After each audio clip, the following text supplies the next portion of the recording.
Norris won the Miami GP by pulling away from Max Verstappen behind the safety car, and without looking back, he eventually ended first after 110 races, ahead of Verstappen and Charles Leclerc.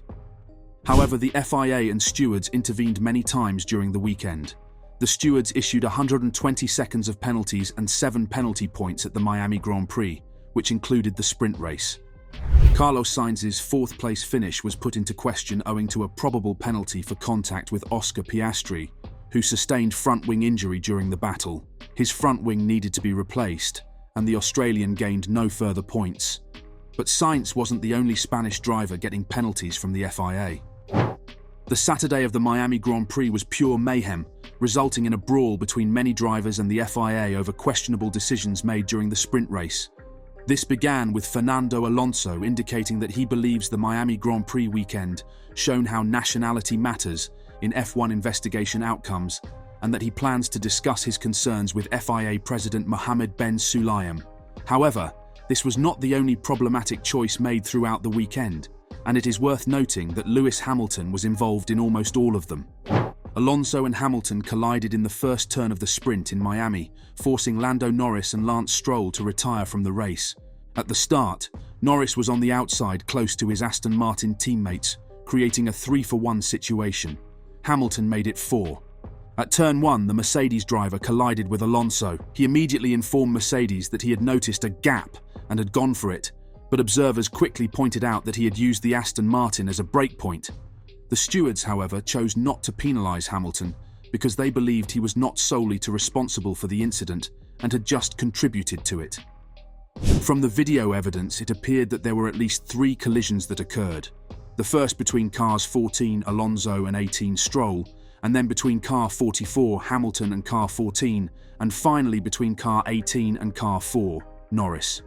While it appeared to us that the incidents began with cars 14 and 18, the sudden and fast arrival of car 44 contributed to the various collisions. However, we were not able to identify one or more drivers wholly or predominantly to blame for the various collisions, or any one of them.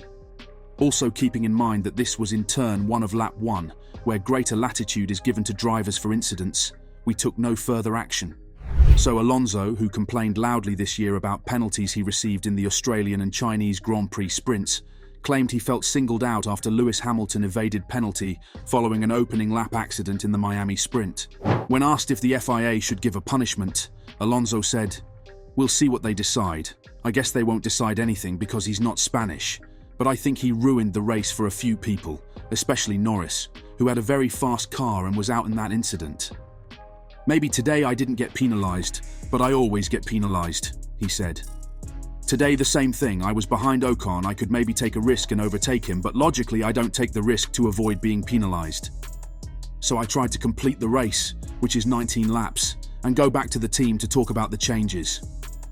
We didn't have any interest in the sprint race," he said. "We were just going to check degradation and things for tomorrow, and at the end we managed it. For us it's a free practice, it's not really a race."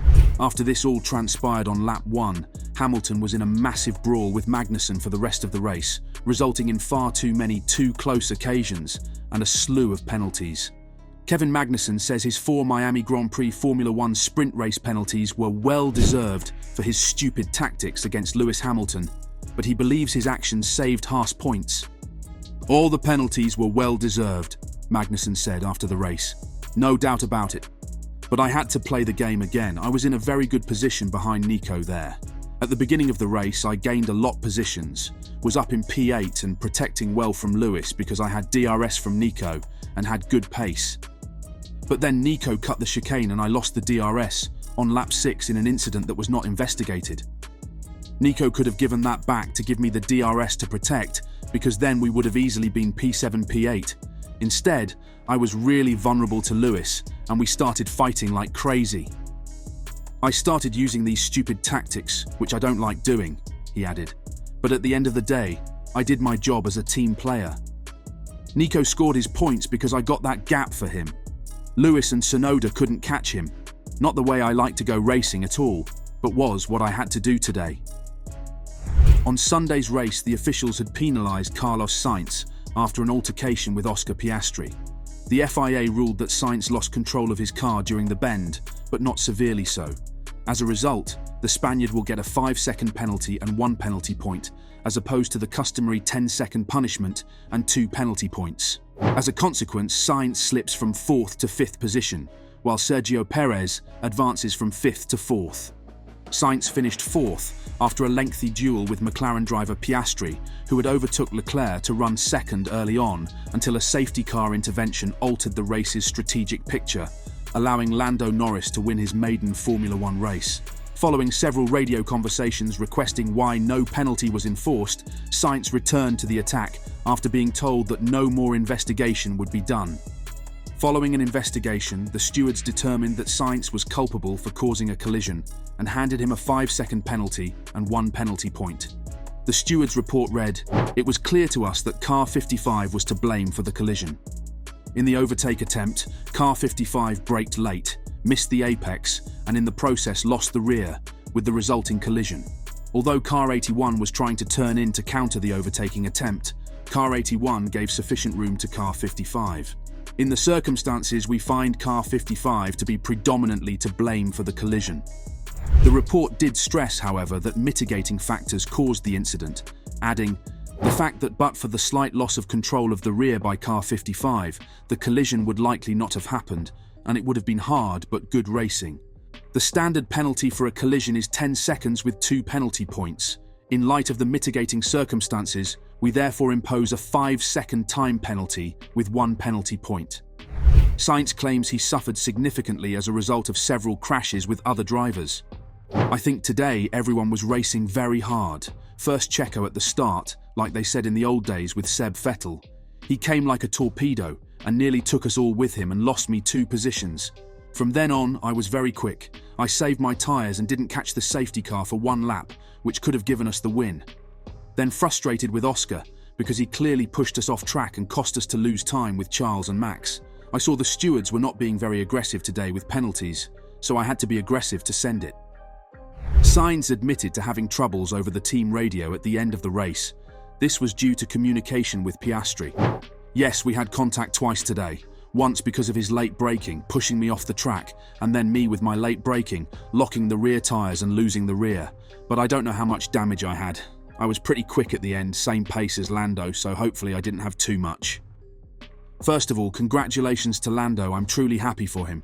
He deserved a win for a long time, and today was his day. Looking at my race, I would say the opposite. It wasn't my day.